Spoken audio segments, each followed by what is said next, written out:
Okay, so I think we can start. So dear participants, so my name is Léa Margot. I'm program manager for the European Reference Network on Rare Hematological Diseases, ERN-EuroBloodNet. And it is my great pleasure to welcome you on behalf of the ERN for this session of the ERN-EuroBloodNet Thursday Webinars. Before starting, I have some technical information. So the session is recorded and it will be implemented in the EuroBloodNet e-learning platform. So if you don't feel at your ease about that, please put your camera off. So your microphone are also muted for now, but if you have any question during the presentation, you can write them in the chat box and they will be addressed at the Q&A session at the end of the webinar. You can find the chat box here. I will just type up here an example. So you can find the chat box here. So just at the bottom of the screen at the cloud symbol. So the aim of these educational activities is promoting the interest on very innovative topics in order to stress among health professionals the cutting edge advances in the field of rare hematological diseases. And today we are going to assist to a lecture on current concepts and controversies on Aceruloplasminemia. So dear audience, please welcome with me the speaker of today's session, Professor Elena Corradini. So Dr. Corradini is Associate Professor of Internal Medicine at the University of Modena since 2015. She's an attending physician at the Division of Internal Medicine and Center for Hemochromatosis and Heredometabolic Liver Diseases, Department of Internal Medicine, University Hospital of Modena since 2012. She is the referring physician for the hemochromatosis and heredometabolic disease clinic and laboratory of molecular genetics. She is an affiliate expert of the ERN-EuroBloodNet subnetwork, hemochromatosis and other rare genetic disorders on iron metabolism. And she is currently panelist for the ISL clinical practice guidelines on hemochromatosis. So, please, Dr. Corradini, the floor is yours. So thank you, Léa, for your kind introduction. Hello, everyone. A very short premise, although I have to say that although my area of expertise is on genetic disorders of iron metabolism, I have to say that I have diagnosed it and I have in charge only to patients affected by aceruloplasminemia, which is a very rare disease, as you know. However, I have accepted the challenge of discussing with you about this topic because I think that aceruloplasminemia can be underestimated or overlooked, and there are many areas of uncertainty for this disease. Therefore, I hope this webinar will be challenging and stimulating also for you. I'm trying to go Okay, I have no conflict of interest to disclose concerning this presentation. This is our today agenda. First of all, the first description and molecular characterization of aceruloplasminemia. Then we will talk about phenotype variability, differential diagnosis, ceruloplasmin biology, and disease pathophysiology. And at the end, we will talk about the treatment. Aceruloplasminemia is a very rare autosomal recessive disorder of iron metabolism resulting from the absence or strong reduction of peroxidase activity of the ceruloplasmin protein due to pathogenic variants in the ceruloplasmin gene. The fully expressed disease is characterized by iron-restricted erythropoiesis, tissue iron overload in both the central nervous system and viscera, associated with diabetes, retinal degeneration, and neurological symptoms. Aceruloplasminemia is a progressive degenerative disorder that can lead to invalidating symptoms, disability, and premature death too. According to its clinical presentation, it can be classified within 3 different subgroups of diseases: neurodegeneration with brain iron accumulation, genetic iron overload disorders, and atypical microcytic anemias. The first description of the disease dates back to 1987. It was described by Miyajima and collaborators in neurology. They described this 52-year-old Japanese lady with low level of ceruloplasmin suffering from blepharospasm, retinal degeneration, and diabetes. They show accumulation of iron in liver and in brain, and since ceruloplasmin was known to be involved in iron metabolism, they linked the low ceruloplasmin level to the iron deposition in the central nervous system and other organs. Subsequent evaluation revealed the presence of anemia and low serum iron concentration, hyperferritinemia, and marked iron overload in the brain and liver of this patient, and the complete absence of serum ceruloplasmin. The patient was found to be homozygous for a variant in the ceruloplasmin genes. Therefore, this novel disorder of iron metabolism was called aceruloplasminemia. After the first description of the disease, the prevalence of aceruloplasminemia was estimated at 1 in 2 million in non-consanguineous marriages in Japan, and this was made by measuring serum ceruloplasmin of about 5,000 adults undergoing medical examination, and ceruloplasmin sequencing was made in case of low ceruloplasmin in the serum. After the first description of the disease in Japan, aceruloplasminemia cases have been reported from around the world in Europe, USA, Brazil, China, Pakistan, India. And so far, around 1,015 cases have been reported in the literature.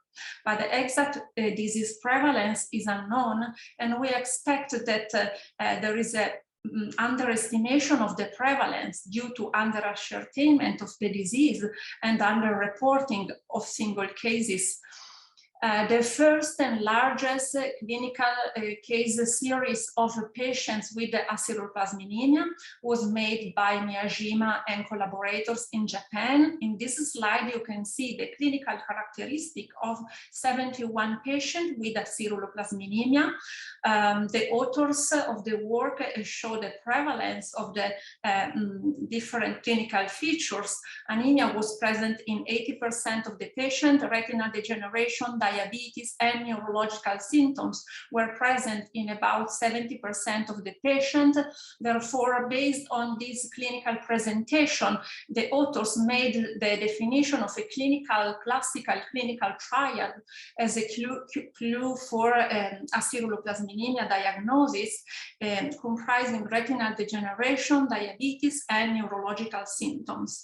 The most prevalent neurological symptoms were ataxia and involuntary movements.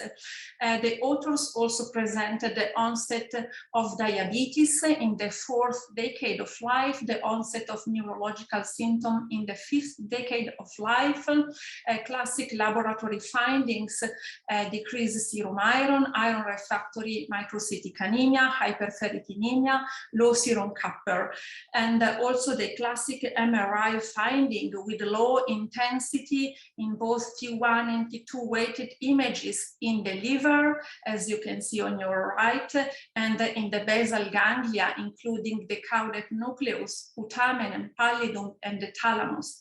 And also they show that in liver biopsies, the patient present iron overload in both hepatocytes and reticuloendothelial cells in the absence of cirrhosis or liver fibrosis.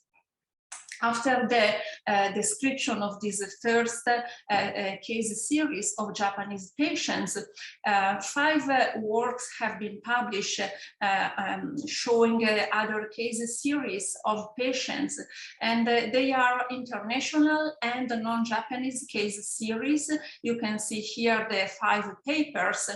3 are made of published case, but we have also 2 original case series, one of 7 Italian cases from the group of Professor Piperno in Italy, and the other series is a non-Japanese series of patients, which is the result of an international effort showing the clinical feature of 13 individuals from Europe, Brazil, India, and Pakistan. Today, we do not have time to go through all this work to show you the clinical manifestations of the patient, but I can say that overall the data from these 5 works show that the spectrum of disease phenotype seems more heterogeneous than previously described in Japanese patients, showing a wider range of neurological symptoms, including also cognitive decline and importantly mood and behavior changes. And also cognitive or psychiatric changes can be the first neurological manifestation in up to 1/3 of the patients. Also, this work showed a possible iron overload in cerebral and cerebellar cortex. Brain iron overload was not always present at MRI examination. Diabetes is often present, mostly as insulin-dependent diabetes, but also type 2 diabetes and glucose intolerance have been shown. Microcytic anemia is reported in most cases.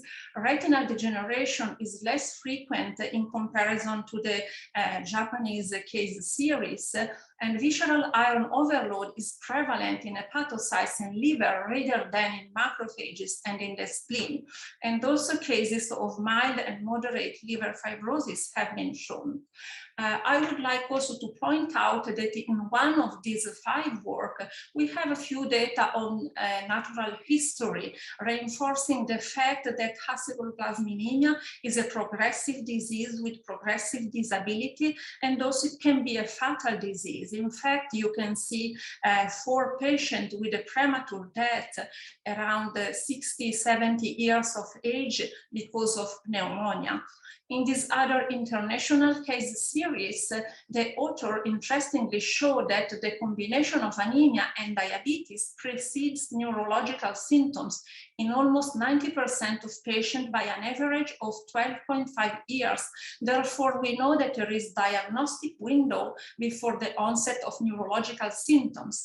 And the authors of this work suggested to do the screening for aceruloplasminemia in adult non-obese individuals presenting with antibody-negative diabetes, insulin-dependent diabetes, in particular if when associated to unexplained anemia. And also I would like to point out that there is an interesting paper on this Italian case series of a patient by Sara Pelucchi and collaborators. The authors show 2 out of 7 patients which were free of neuropsychiatric symptoms at the end of the follow-up, and they were carriers of mutation decreasing protein stability with the highest ferroxidase level among all the 7 patients. Therefore, the authors suggest a possible genotype-phenotype correlation linked to the ferroxidase residual activity of ceruloplasmin and the possible prognostic value for ferroxidase activity level for aceruloplasminemia patients. In this recent and very accurate review on aceruloplasminemia by Giacomo Marchi and collaborators, the authors have reported accurately the different clinical manifestations of the disease, and also they report the different prevalence of the clinical manifestations in the different populations, Japanese and non-Japanese. But what I want to point out today is that the author highlight that the classic complete clinical trial, which was considered a cue for the diagnosis, composed by diabetes mellitus, retinal and neurological degeneration, is not common, at least outside of Japan. And also that atypical anemia, often with microcytosis, low transferrin saturation, and high ferritin, is the best clue for the diagnosis of pre-symptomatic patients. Sorry. Okay, I lost the, I have to go back, sorry.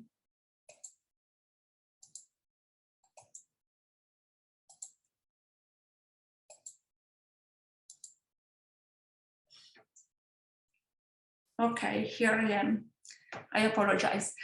I would like also to show you this very recent case report published last year, because it's a case report of aceruloplasminemia on a 12-year-old boy.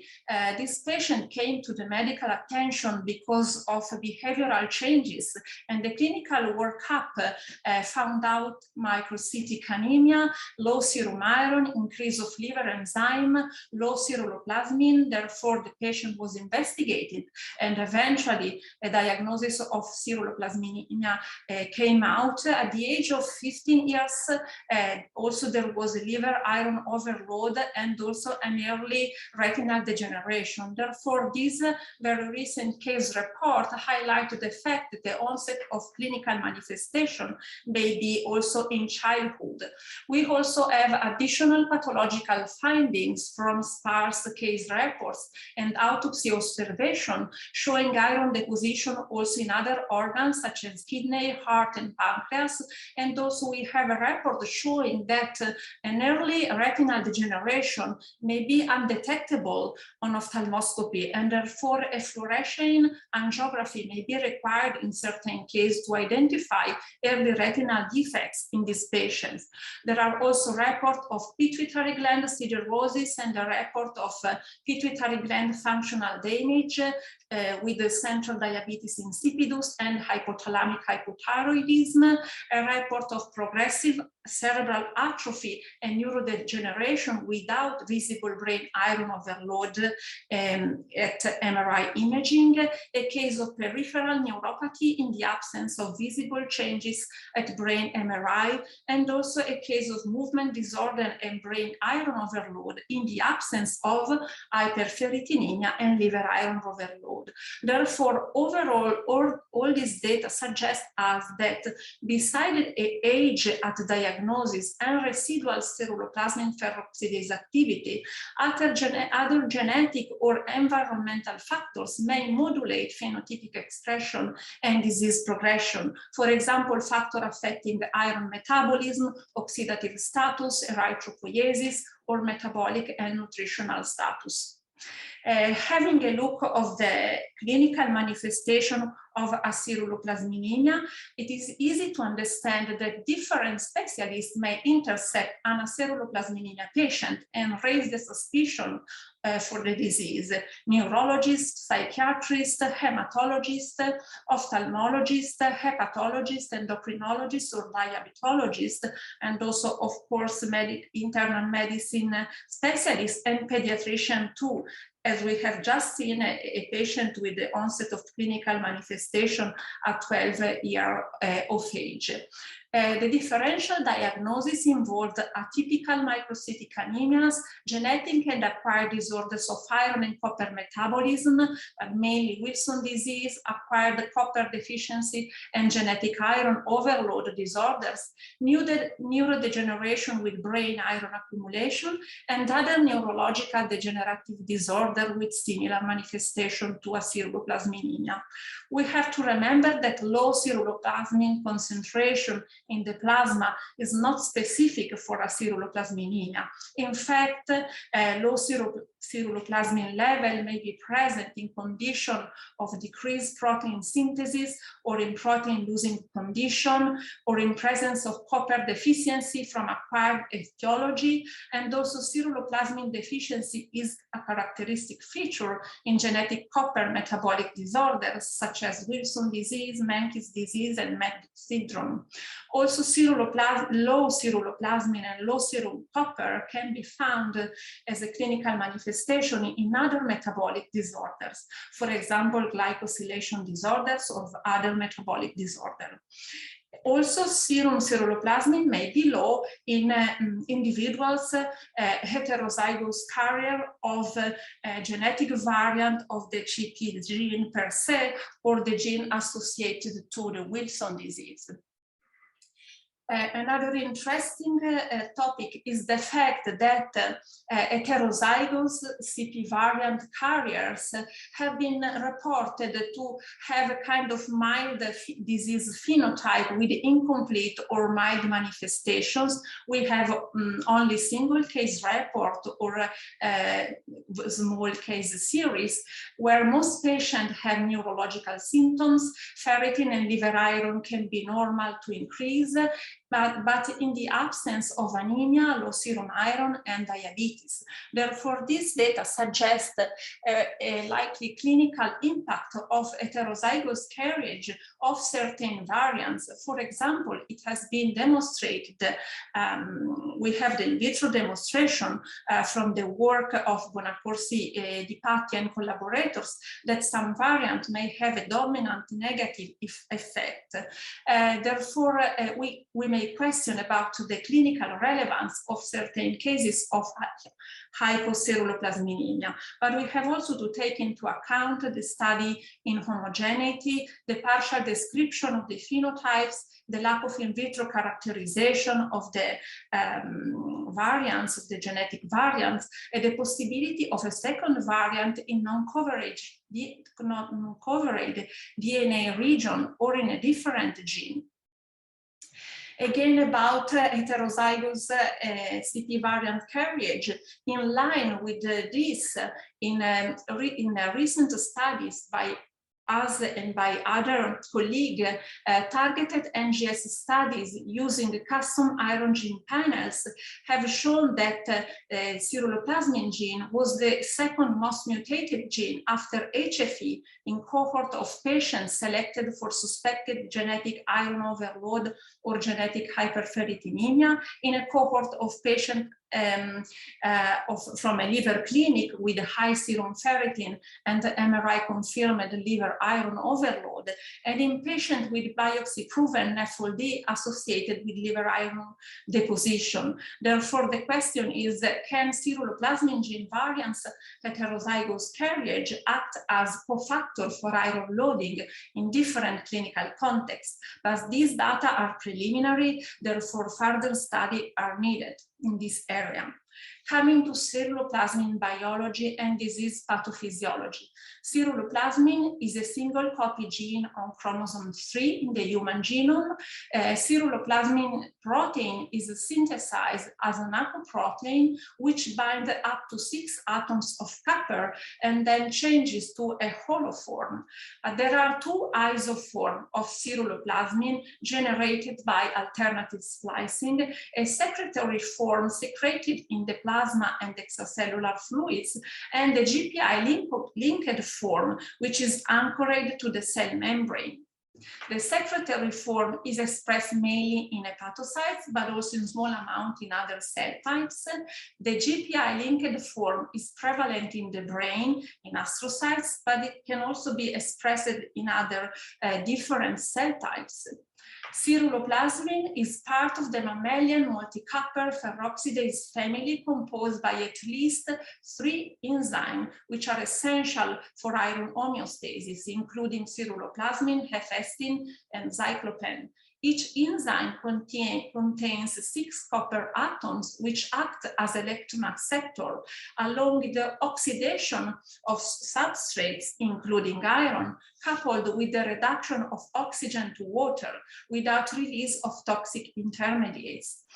The main physiological role of ceruloplasmin is related to its ferroxidase activity. Other catalytic functions have been described for ceruloplasmin, including antioxidant activity and involvement in nitric oxide metabolism, but the physiological significance of this catalytic function is not yet clarified. As you can see in this nice picture from Giacomo Marchi and collaborator, the GPI form of ceruloplasmin anchors to the cell membrane of various tissue and plays a role in iron efflux by interacting with the only known mammalian iron exporter, the ferroportin protein. Ferroportin mediates the export of ferrous iron, which need then to be oxidized to ferric iron to be safely loaded to transferrin. The GPI-linked form of ceruloplasmin facilitated the iron efflux to the outside of the cells by catalyzing this oxidative reaction from ferrous iron to ferric iron, by stabilizing ferroportin on the cell surface, and by interfering with the ferroportin internalization induced by hepcidin. Hepcidin is the main hormone in iron metabolism, and it acts by binding ferroportin and inducing its internalization and degradation. Secretory ceruloplasmin also can have a ferroxidase activity, but it has not to be demonstrated to interact with the ferroportin protein. At the end, the lack of ceruloplasmin oxidase activity leads to iron retention within cells involved in iron handling or in iron storage, with consequent iron deficiency for other cell types or tissue. Overall, in vitro studies, animal models of aceruloplasminemia and autopsy observations suggest that an imbalance in iron distribution could be the fundamental process at the basis of disease physiopathology. This concept has been accurately documented and clearly described in this review by Piperno and Alessio. And in accordance with this model, in the central nervous system, in an early phase of the disease, iron accumulates within astrocytes, while neuronal injury may be due to an iron deficiency, an iron deprivation leading to altered energetic metabolism in neurons and reduced synthesis of neurotransmitters. But in an advanced phase of the disease, iron overload within astrocytes may cause cell apoptosis, and astrocytes and glial cells, when are apoptotic, they release large amount of toxic iron, promoting oxidative neuronal injury. Therefore, we have neuronal damage in this second phase because of oxidative damage from iron. But neuronal damage can be also aggravated by loss of glial-derived growth factor and myelin. In agreement with this model, also in the pancreas, the situation can be the same. Pancreatic beta cells can be very vulnerable to an early iron deprivation by surrounding exocrine cells, which can retain iron, or also can be very sensitive to iron toxicity due to an even mild iron increase within the tissue, but pathological data for the pancreas are lacking. Iron-mediated oxidative stress is a crucial pathological mechanism in aceruloplasminemia. In fact, lipid peroxidation in plasma, cerebrospinal fluid, brain, and the erythrocyte membranes of patients affected by aceruloplasminemia has been demonstrated. Mitochondrial dysfunction is also thought to be a major cause of cell damage and death. And also another piece of data is represented by the fact that serum hepcidin level are lower in aceruloplasminemia patient in comparison with to control subjects, likely due to mild anemia, which is present in aceruloplasminemia patients. But the low hepcidin level may increase iron absorption from enterocytes, favoring a systemic iron overload. Also in aceruloplasminemia patient, the spleen, in comparison to the liver, which is iron overloaded, the spleen is not iron overloaded. And this could be explained by the presence of other ferroxidases, such as hefestin, that they can compensate for the lack of ceruloplasmin function, or by ferroxidase-independent mechanism of iron release from macrophages with redistribution of iron to other cells. Coming to genetics, so far, approximately 70 variants have been associated to disease phenotype in the literature. Based on in vitro studies, ceruloplasmin mutation lead usually to an impairment of protein stability with a total or partial retention in the early secretory pathway of the cells, or they may affect copper incorporation in the ceruloplasmin protein. One important thing to say is that a few variants with normal serum ceruloplasmin concentration in the absence of ferroxidase activity have been reported. Therefore, these facts represent a true obstacle in the clinical suspect, in the clinical diagnosis, because we can have patients affected by aceruloplasminemia with normal serum ceruloplasmin level, but with the absence of the ferroxidase activity of ceruloplasmin responsible for the disease phenotype. Also, some variants with a residual ferroxidase activity seem associated with a milder neurological phenotype, as demonstrated by the work I previously showed you by Sarah Perucchi and collaborators.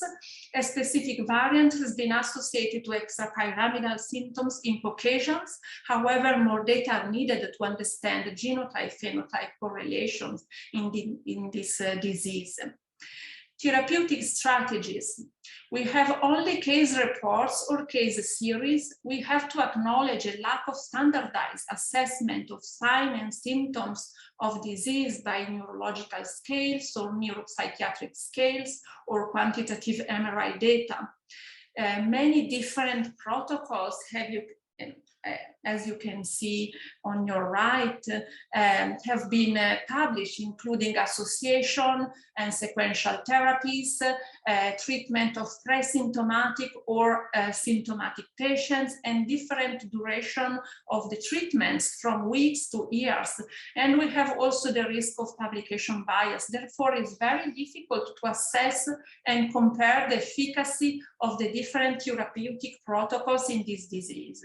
You can see we have iron chelating agents as a single drug or in association. We have zinc administration because zinc is able to reduce iron absorption from the gut and has also some antioxidant properties.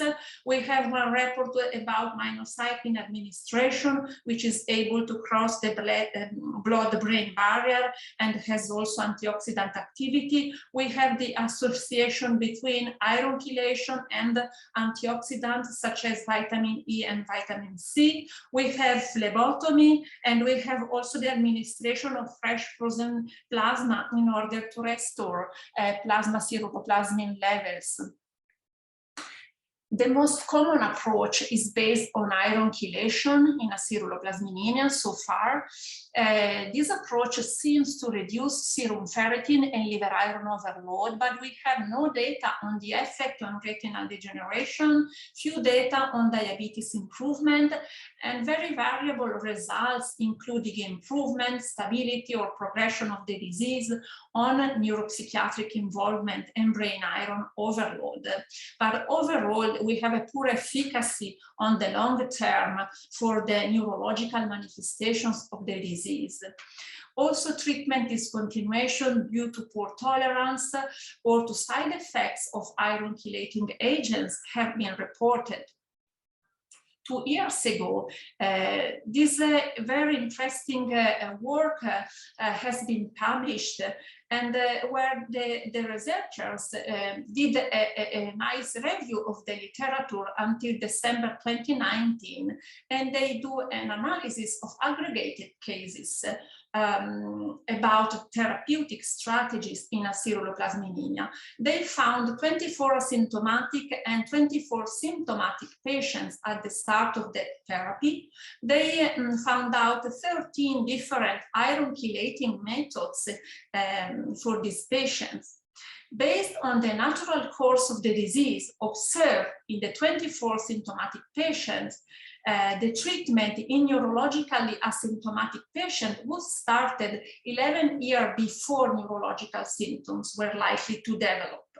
However, as you can see in this table on your left, the age at the end of follow-up of asymptomatic patient was not significantly different from the age of the appearance of the neurological manifestation in the symptomatic group, while only 9 of the 24 initially asymptomatic patients develop neurological manifestation at that age, around 50 years. Also, the Kaplan-Meier analysis revealed that initiation of the treatment in pre-symptomatic stage of the disease may delay the neurological manifestation by 10 years. Therefore, these recent data from this very recent analysis support the previous sparse observation on the potential role of iron chelation to slow down the neurological progression of the disease when the treatment is initiated in an early stage of aceruloplasminemia. Due to the lipophilic properties and lower molecular weight, the ferriprone among the 3 available chelating drugs is the only chelator capable of crossing the blood-brain barrier. And also at low transferase saturation, the ferriprone can also mediate the shuttling of iron from excess iron store to the erythroid precursor by transferring iron to transferrin. However, the ferriprone monotherapy is not highly effective in reducing systemic body iron overload, and it may need to be combined with other strategies to achieve satisfactory rates of iron removal from the body.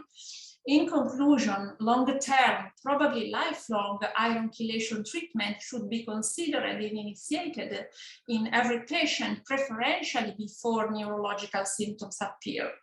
Chelation treatment should be monitored by regular blood tests, neurological scales, neurological tests, ophthalmological assessment, and possibly quantitative MRI data. No strong conclusion can be drawn on the preferential iron chelating agents, but the ferriprone may be considered in association or in sequential therapies. I have found this only clinical trial on clinicaltrials.gov on aceruloplasminemia. This trial is about the effect of the ferriprone administration on pancreatic iron overload measured by MRI. Therefore, maybe in the future, we will have some data about this clinical trial. But a very important work, a step forward in the aceruloplasminemia field, I think is represented by this work published in 2018 by Alan Zanardi and collaborators and on the effect of ceruloplasmin replacement therapy in a murine model of aceruloplasminemia. The author administered for 2 months ceruloplasmin to these mice. Ceruloplasmin was shown to be able to cross the brain barrier system and to enter the brain and to rescue the ferroxidase activity. And also the ceruloplasmin treated mice show amelioration of motor incoordination, and this improvement was associated with diminished loss of neurons and reduced brain iron deposition. Therefore, maybe in a near future, we may have available an enzyme replacement therapy based on ceruloplasmin for our patients. In line with this experimental work, it has recently been published the production of recombinant human ceruloplasmin. Therefore, these are promising results. As take-home messages, aceruloplasminemia is a disorder of iron metabolism caused by mutation in ceruloplasmin gene, leading to the absence or a strong reduction of ceruloplasmin peroxidase activity. It is a very rare disease, but epidemiological data are still missing. The onset of clinical manifestation is usually around the 4th-5th decade of life, while biochemical signs may be evident since childhood or young age, and also a juvenile onset cannot be excluded. The diagnosis relies on demonstration of the absence or very low levels of serum ceruloplasmin or ceruloplasmin peroxidase activity, plus some combination of microcytosis, mild anemia, hyperferritinemia, low serum iron, low serum copper, brain and liver iron overload, diabetes, neurological and psychiatric symptoms, and retinopathy. The diagnosis is strongly supported by characteristic MRI findings in the brain and in the liver, and is confirmed by the sequencing of ceruloplasmin gene. Since patient, as we have seen, it may be asymptomatic, the phenotype may be incomplete and symptoms may be aspecific, the diagnosis is dependent on a high index of suspicion in case of mild laboratory abnormalities, in case of atypical occurrence of diabetes mellitus in the absence of autoantibodies, of classical risk factors for diabetes, especially in association with anemia or hyperferritinemia. The disease should be suspected in presence of unexplained neurological or psychiatric symptom, including specific symptoms, especially in presence of detection of hypointensive changes at brain or liver MRI. The disease must be suspected in presence of liver iron overload associated with anemia, microcytosis, or low to normal transferrin saturation. And also when we detect a non-diabetic retinal degeneration in cases of diabetes, or incidental findings of retinal degeneration in the absence of visual impairment. We should ask for consanguineous marriage in our patient. We should screen family members, especially siblings. We know that curative and efficient therapies are still lacking, but iron chelation so far seem to slow down their neurological progression when it is initiated in an early phase of disease.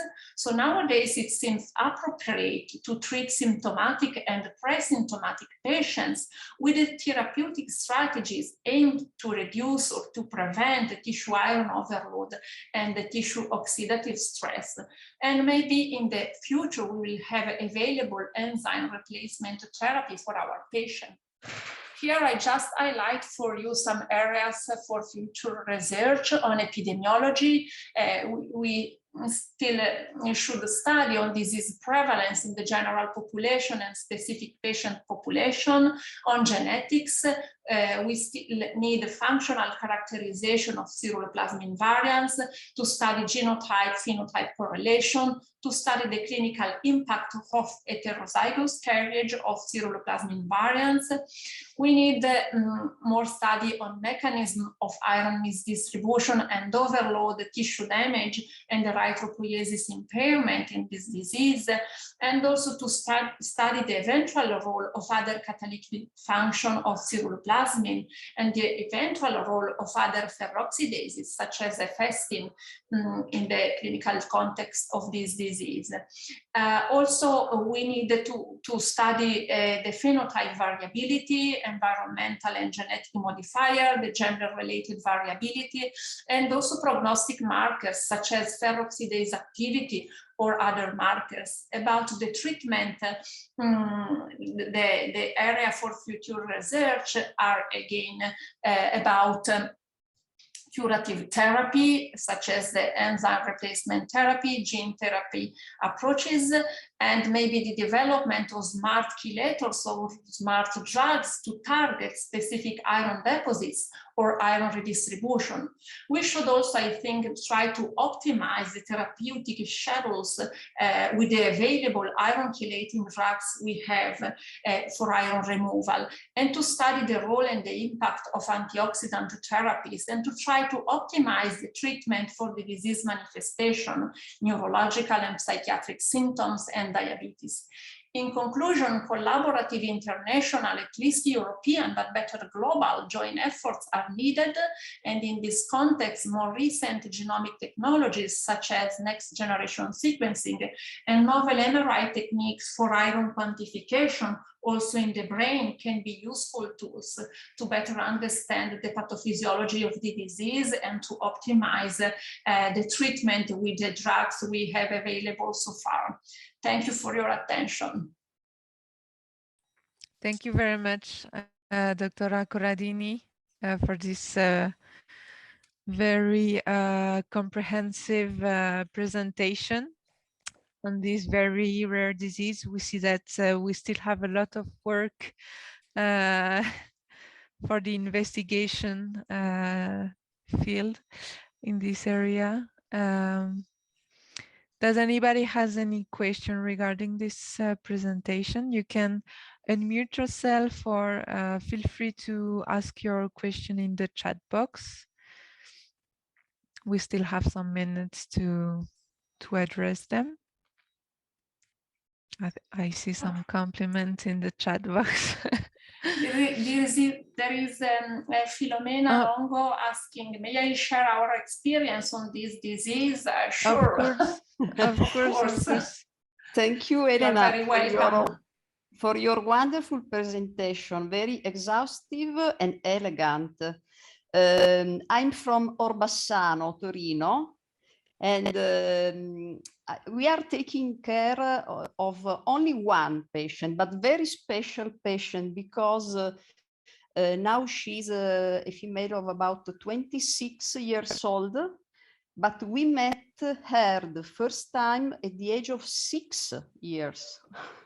So with Professor Piga, we made the diagnosis.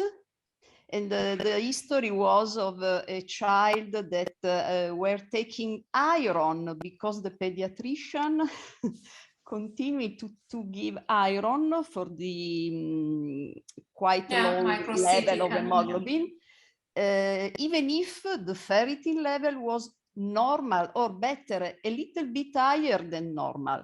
Okay, so the anemia was the only sign. And after we made the genetic confirmation of the diagnosis, we were able to measure the iron level by SQUID, because we have this opportunity, and we proposed to the parent and also to the patient to start the ferripron, and they accepted. So this patient is taking the ferripron since the age of 6 without any interruption. And we set a scheme with low dosage that she tolerated, and she's tolerating very well. She didn't develop any other complication, so no diabetes, no neurological symptoms, but the news, unfortunately, of these last months is a maculopathy, so some retinal problem that we are studying, because the same problems appeared only in the sister that is only a carrier. So as you talked about, also the carrier maybe can develop some problems. So by sure we must publish this case, because I think that is one of the most, the longer follow-up with the ferripron. So And maybe one of the story. youngest cases of disease. Yeah. I mean, in the literature, there are other cases reported with the onset of microcytic anemia, the onset or the medical report of anemia about 15 years of age. And also you have see that boy 12 years old, but Yeah. this is one of the, I think, of the youngest case of the disease. So it is very interesting, and also it is very important to share this information, because I agree, as I try to show you, that maybe, I mean, that the juvenile onset of the disease cannot be excluded for sure. And we may expect that all around the world there may be some very young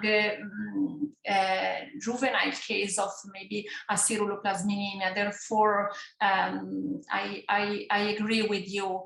And also, I mean, also that 12 years old boy appeared to have some behavior. I mean, he was referred for behavioral changes. We are not completely sure that behavioral changes at the age of 12-year-old were for sure connected to Aceruloplasminemia, but I mean, we cannot exclude. I think it is as in for other metabolic disorders. Now we know that metabolic disorders represent a continuum, a spectrum from mild to moderate to severe phenotypes. Therefore, and congratulations on your diagnosis too. Oh yes, it was a very nice diagnosis, not so easy to do, but if you put together the signs, it was at the end quite easy to think about. And also the parents were cousins. Yes, first degree cousins. So from south of Italy, because she lives in Calabria, is not in Torino, but every week she perform a blood sample, because you know that the risk of granulocytosis is in. So this is the most important thing, to follow up very well the iron chelation therapy with the ferritin. This is very important. And the other problem is that now she want to, is not a problem, but sure, she want to get pregnant. So by sure we have to stop iron chelation for all the pregnancy. So let's see what will happen with the stop of chelation with this patient. Yes, I hope nothing. I hope that she will continue to be well. And yeah, I think so. I hope so, because I mean, you did chelate the patients for a long time, and also, I mean, usually the neurological symptoms start at older age. Therefore, let's hope that in that 9 months, I mean, nothing is going to happen. And also, I would like to highlight that other cases in the literature are reported to be prescribed at a young age with iron supplements. Therefore, it is important also for pediatricians to know that Aceruloplasminemia, although it is very rare, should be considered in the differential diagnosis or of atypical microcytic anemias. Thank you. Thank you. Thank you. We have also another question, which is a kind of suggestion. It would be interesting to perform a functional assay on ceruloplasmin peroxidase activity in these cases. Yeah, I mean, I agree, Giacomo, because the crucial fact in this disease is the peroxidase activity and not the serum ceruloplasmin. Therefore, and this is one thing that is related to pathophysiology. And also it would be interesting because, I mean, this is my feeling, but I also have a family of trios, a father and two sons with a kind of mild phenotypes, but a full phenotypes, and they are all heterozygous. Therefore, or we are missing some other genetic factors, or I mean, it is a dominant negative variance, or some heterozygous variants may affect anyway peroxidase activity. Therefore, I agree, and also I think that we need to collaborate on this disease and to put together the data. Yes, of course. Thank you, Elena, for the brilliant presentation. And I would also like to tell that recently I was surprised, but another condition that has a very similar phenotype with aceruloplasminemia has been described by Muckenthaler, that is due to mutation, to germline mutations of the PIGA genes, the PIGA gene that we know some somatic mutation lead to another known disease, but germline mutations cause an alteration of the GPI link with that is very important both for the ceruloplasmin link to the membrane and also to for the hemojuvelin link to the membrane. So it causes both a systemic and brain iron overload in childhood. So it could be very similar to aceruloplasminemia. It could be a differential diagnosis. Yes, this is very important. Thank you for telling this. Very interesting field, and yeah, the iron overload disorders field is. Yes, and I would also like to tell that it would be very interesting to collaborate also for example, for the quantification of brain iron overload. I think that is a quite simple technique with MRI. It could be very interesting to assess the quantification of brain iron overload before and after a treatment, because it's very crucial to know which treatment is good and which treatment is not in disease. Yes, we have a small trial ongoing on this topic on brain metals, let's say quantitative measurement of brain metals. Therefore, I mean, as I told, I have only 2 patients with aceruloplasminemia, but we have data. Therefore, putting data together, we can reach, at least to try to reach some perspective or conclusions about this. It is, I think, one of the important things, because so far we have available only the iron chelating agents and antioxidant therapies. Therefore, we have to try to optimize the tools we have available now and to understand which is the optimal therapeutic schedules for our patients. So I can see that you are all willing to collaborate on this disease. Do you have any more questions that you can? We have 1 minute left if you wish to.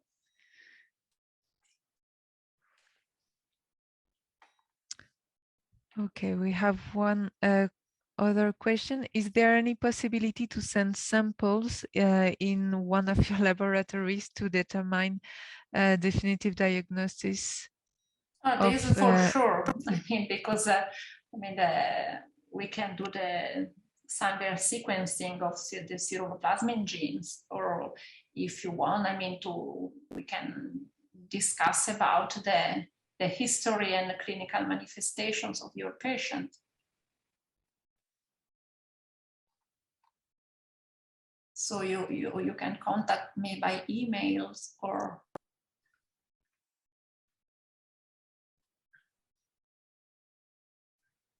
you can write here.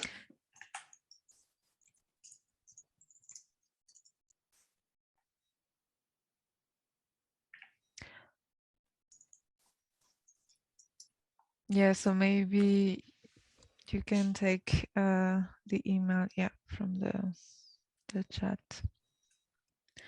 Okay, I think we quite covered the topics during this hour, but of course, still a lot of work can still be done, and collaboration will be, of course, welcome for this disease.